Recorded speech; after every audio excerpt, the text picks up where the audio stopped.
sebentar lagi akan tayang tanggal 31 Juli. Gimana nih perasaan? Excited banget ya sih dengan perjuangan kalian?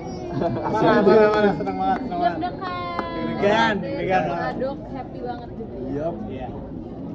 Karena film ini kan banyak pesannya, jadi kita sangat excited nggak sabar orang-orang nangis mungkin atau nggak sabar ngobrol sama orang tuanya selama Benar. Kalau kita waktu special screen ini juga kan sempat nontonin ya dikit lah gitu ya. Jadi kayak aduh, reaksinya apa ya nanti penonton saat nonton film Bertahu Dulu tanggal 31 pas tayang serentak gitu. Ri, buat lu mungkin Ri, ini kan lu di sini di film sebagai anak dan dari keluarga yang mungkin bisa dibilang agak otoriter. Ya. Mungkin dari lu sendiri ada pelajaran yang bisa diambil nggak sih dan bisa dibagiin ke teman-teman yang mungkin merasa kayak orang tuanya agak mirip kayak lu nih, apa coba? Kalau pelajaran yang bisa diambil mungkin aku pengen bilang bahwa ya berkomunikasi dengan orang tua itu memang tidak mudah ya. Maksudnya saya juga punya pengalaman pribadi sama orang tua saya saat berkomunikasi dan maksudnya saya cukup bisa dekat dengan orang tua saya itu lumayan lama juga tuh, jangka waktu sekitar 3 tahun 4 tahunan. Tapi selama jangka 3 waktu 4 tahunan itu saya tuh selalu mencoba untuk mencari cara yang tepat untuk bisa ngobrol sama orang tua saya seperti apa gitu. Tapi little step by little step gitu, nggak yang langsung der gitu.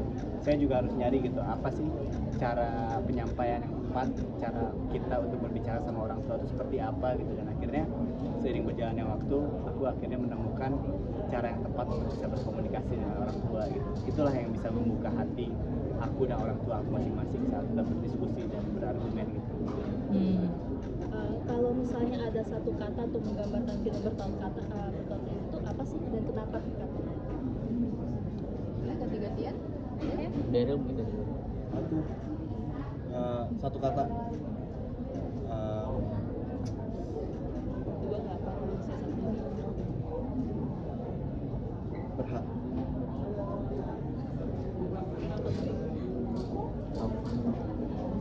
Kenapa berhak? Kenapa berhak? Kenapa berhak? Karena menurut aku sendiri setiap anak maupun orang tua kita semua tuh punya pilihan kita masing-masing. Jadi alangkah baiknya semuanya masalah anak sama orang tua diskusiin. Karena anak punya jalan hidupnya masing-masing. Mari. Kalau buat aku mungkin satu kata komunikasi. Karena aku percaya bahwa komunikasi itu nggak hanya cuma ke orang tua aja, tapi bisa ke sahabat, ke teman, ke semuanya itu kita berkomunikasi. Bahkan saat saya dengan teman-teman semua di sini, saya berkomunikasi gitu. Dan menurut saya komunikasi adalah hal yang sangat penting dalam kehidupan kita. Oke, kalau dari aku belajar, karena semua dalam film ini belajar, baik kita yang bikinnya maupun harapannya nanti yang nonton belajar dari film. Kalau dari aku satu katanya penuh, karena ini benar-benar menggambarkan banyak emosi, variasi emosi yang sangat beragam banget.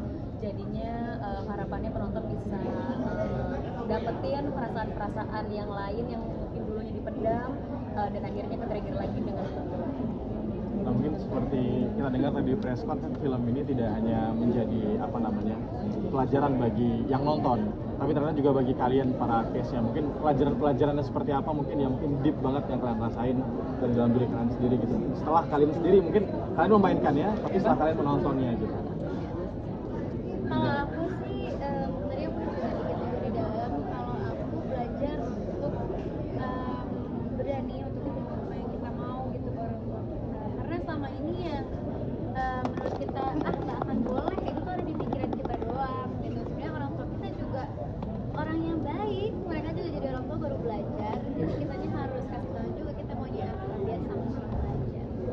Kalau buat aku belajar bahwa memendam perasaan diri sendiri itu sangat tidak baik.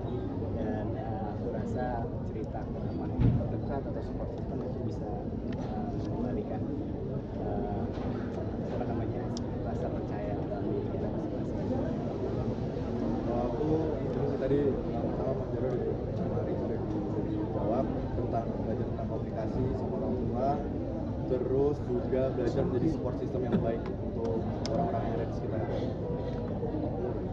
Kalau aku lebih mungkin lebih peka sama surrounding sekali ya. Kadang-kadang kita ternyata tuh punya orang-orang yang mungkin kita secara nggak sadar ternyata orang tersebut tuh selalu ada di dekat kita karena mereka itu peduli sama hidup kita. Nah mungkin dari sini aku ngerasa dan pesannya juga buat teman-teman untuk bisa lebih peka lagi sama orang-orang yang ada di dekat kita. Mungkin mereka adalah orang-orang yang memang jadi support system kalian tanpa kalian sadar. Zara sama Irham, ini kan kalian reuni lagi nih, gimana waktu kalian dipertemukan tahu bertaut rindu gitu, ada sedikit kaku nggak saat bertemu lagi gitu di project ini? Mungkin biasa aja. Kita santai karena kita memang berteman juga gitu, jadi nggak ada kaku atau kayak gimana sih. Alhamdulillah. Ya biasa aja. mungkin seberapa mirip kalian berempat sama karakter kalian masing-masing gitu? Seberapa mirip? Oh dia mau udah 100%. Iya, dia mirip banget. 100%. Kalau Maria mudah banget sih memang untuk dari aku Aul untuk ke Maria super easy karena memang justru malah mengaktifkan lagi kehidupan aku dan karakter Aul di karakter Maria. Cuman jiwa-jiwa bersosialisasi terus ekstrovertnya terus mancing orang untuk ngobrol dan cerita gitu yang kedekatan hubungan antara Maria dengan Jovanka itu mudah banget untuk aku bisa terapkan di karakternya Maria gitu. Paling tambahannya ya ada beberapa karakter, ada tambahan-tambahan seperti dari logat bahasa yang itu tidak Aul gitu, tapi jadinya belajar sama mereka. Siapa tadi? Seberapa mirip? Seberapa Berapa mirip? Jovanka dengan diri kamu yang asli? 50-50 kali ya. Lebih ke ambisiusnya sih sama banget sama aku. Aku bawa sisi ambisius Zara ke Jovanka memang karena itu sangat dibutuhkan. Jovanka tuh anaknya sangat berapi-api kalau tahu apa yang dia mau gitu. Contohnya Magnus. Gitu. Bener kan? Kalau aku sih sekitar 40% lah Magnus sama aku. Aku pribadi emang basicnya introvert. Jadi kayak maksudnya, tapi nggak yang se-introvert Magnus gitu ya. Cuman ya aku punya basic introvert itulah. Dan ada beberapa pengalaman pribadi personal di hidup aku yang mirip memang kejadiannya seperti yang ada di adegan di tahun ini. Kalau aku 50-50 sih, karena Nggak boleh sama. nggak boleh sih. Bisa nyontek. Karena 35, 49 gitu. 51. Ah, ya, oke. Karena si Koko ini kan kalau dibilang nggak terlalu pecicilan ya, sedangkan aku pecicilan banget. Jadi kayak ya 50-50 lah, dan dia miripnya juga ada, miripnya tuh aku sebagai pendengar cerita dari teman-teman aku dan Koko ini juga sebagai pendengar cerita dari teman-teman.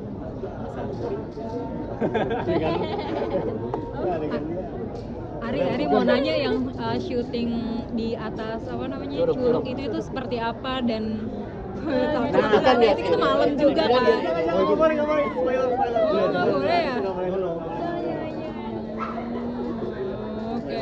Tapi itu Tapi gila. scene-nya mungkin gimana? Scene-nya mungkin gimana? Menegangkan. Ya. Itu gila, itu real, maksudnya itu real. Nah, itu real di sana, nggak bisa disebutin di mananya, tapi itu real di sana. Dan itu lumayan Bahaya. berbahaya. Licin juga musim hujan, bikin ya, pokoknya bikin lutut getar. Challenging ya. Iya. Lutut getar banget pokoknya. Itu jam berapa syutingnya, Rik? Kita jam 3 pagi. Jam 3 pagi benar. Paling jam 3 pagi syuting sampai jam Sampai matahari terbit. Oke, mungkin dari film Bertaut Rindu sendiri apa sih yang spesial dan kenapa orang harus nonton?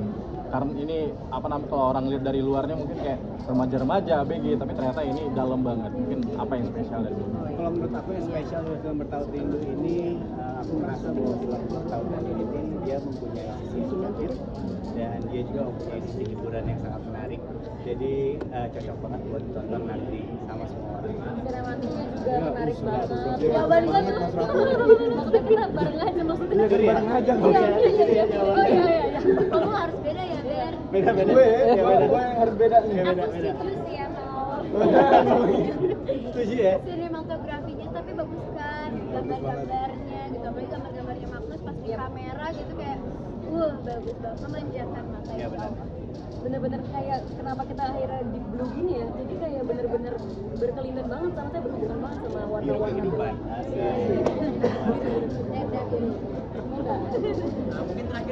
Promo.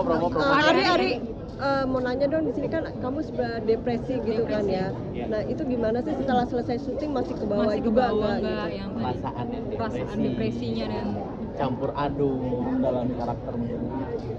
Ya mungkin setelah beres syuting film Bertaut itu ya masih ada sisa-sisa residu dikit lah, kayak misalkan 3 hari 4 hari semingguan masih terasa lah, cuman ya setelah itu udah keluar lagi karena ya ada karakter baru yang masuk. Tapi menumbuhkan depresi, Langsung menumbuhkan padat. rasa depresi itu seperti apa mungkin dari kamu sendiri tadi? Menumbuhkan Selain dari stabilo tadi yang kamu bilang itu, ada lagi nggak selain itu? Dengerin lagu paling. Dengerin lagu. itu sangat membantu banget. Maksudnya untuk menemukan titik emosi yang mana yang pasnya, dengerin lagu sama tadi yang aku bilang titik emosi tadi yang pakai stabilo itu. Boleh tahu lagunya apa? Juga nggak sih? Maksudnya kan menjadi titik-titik biar kamu bisa lebih apa namanya, maksudnya mendalami juga. Itu terinspirasi dari mana sih? Research-nya dari mana? Iya, kenapa bisa Oh, kayak itu researchnya ya, banget maksudnya gitu? itu tipikal, maksudnya kami semua juga ada workshop acting juga kan sebenarnya, dan itu bisa dibilang namanya Watch Beyond lah. Ya, jadi aku tanda-tandain Watch Beyond itu kejadiannya kayak apa, saat ini dia lagi dalam keadaan apa dan segala macam. Jadi ya aku ingin ganti emosi yang seperti itu dari belajar juga lah, dari pengalamannya. Ari, lagunya apa yang di playlistnya? Rahasia. Lagu Bertaut Rindu. Seiring pastinya, pasti seiring. Oke. Apa langsung promo, jangan lupa saksikan